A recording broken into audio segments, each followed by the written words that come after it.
Hello बच्चों, चलिए प्रश्न को पढ़ते हैं। प्रश्न है ग्लूकोज के अल्फा एवं बीटा रूप हैं। तो प्रश्न में हमसे कहा है कि ये जो ग्लूकोज है कुछ इस प्रकार इसको हम लिखते हैं, जिसका सूत्र होता है C6H12O6। इसके अल्फा एवं बीटा रूप होते हैं। आपको विकल्प दिए हुए हैं। विकल्प ए हैं क्रमशः D प्लस ग्लूकोज एवं L माइनस ग्लूकोज के समावयवी। विकल्प बी है ग्लूकोज के द्विप्रकाशिक समावयवी। विकल्प सी है ग्लूकोज के एनोमर। और विकल्प डी है समावयवी जो C2 के विन्यास में भिन्न है। तो आइए बच्चों, मुख्य अवधारणा को समझते हुए हम इस प्रश्न को हल करते हैं तथा विस्तार पूर्वक इस प्रश्न की व्याख्या को समझते हुए सही विकल्प का चुनाव करते हैं। तो जैसा कि हम देख चुके हैं, ग्लूकोज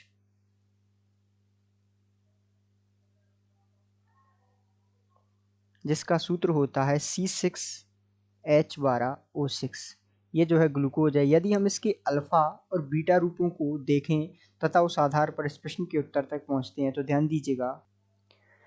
अब इस प्रश्न को हम विस्तार पूर्वक समझते हैं और यहाँ बात करते हैं सबसे पहले हम अल्फा डी ग्लूकोज की संरचना के बारे में। तो अल्फा डी ग्लूकोज की संरचना यदि हम बनाएं तो कुछ इस प्रकार इसकी संरचना होती है, ध्यान दीजिएगा।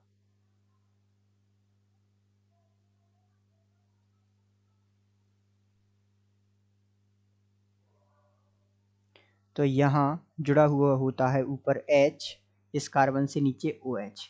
इसी प्रकार यहाँ इस कार्बन से नीचे OH समूह, ऊपर H, और यहाँ इस कार्बन से जुड़ा हुआ होता है नीचे S समूह, ऊपर OH समूह, और इस कार्बन से यहाँ जुड़ा हुआ होता है नीचे OH समूह, ऊपर H समूह, तथा इस कार्बन से जुड़ा हुआ होता है नीचे H समूह और ऊपर जुड़ा हुआ होता है CH2OH समूह। तो ये जो है अल्फा डी ग्लूकोज की संरचना है। अब इसी प्रकार हम विस्तार पूर्वक जो है बीटा डी ग्लूकोज की संरचना देखें।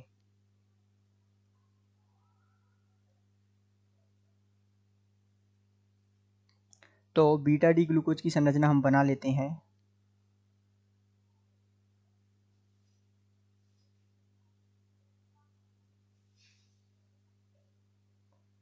तो ये जो है कुछ इस प्रकार की बीटा डी ग्लूकोज की संरचना होती है। यहाँ इस कार्बन से जुड़ा हुआ होता है ऊपर OH, नीचे H, तथा यहाँ इस कार्बन से जुड़ा हुआ होता है नीचे OH, ऊपर H, यहाँ इस कार्बन से जुड़ा हुआ होता है नीचे H, ऊपर OH समूह, यहाँ इस कार्बन से जुड़ा हुआ होता है नीचे OH समूह, ऊपर H समूह, यहाँ इस कार्बन से जुड़ा हुआ होता है नीचे H और ऊपर CH2OH समूह।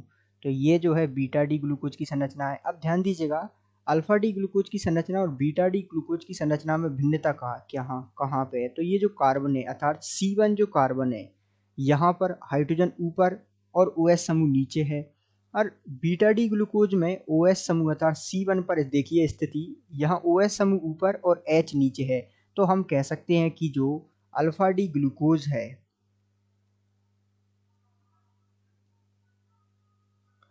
और जो बीटा डी ग्लूकोज है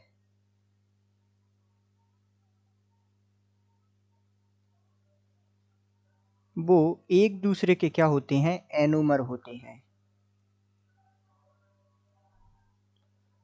और जिनमें C1 कार्बन के आधार पर हम भिन्नता करते हैं। तो इस आधार पर हम इस प्रश्न का उत्तर दे सकते हैं कि ग्लूकोज के अल्फा एवं बीटा रूप जो है ग्लूकोज के एनोमर होते हैं। अर्थात दिए गए प्रश्न का सही उत्तर विकल्प ए है। आशा करते हैं आपको समझ आया होगा। धन्यवाद।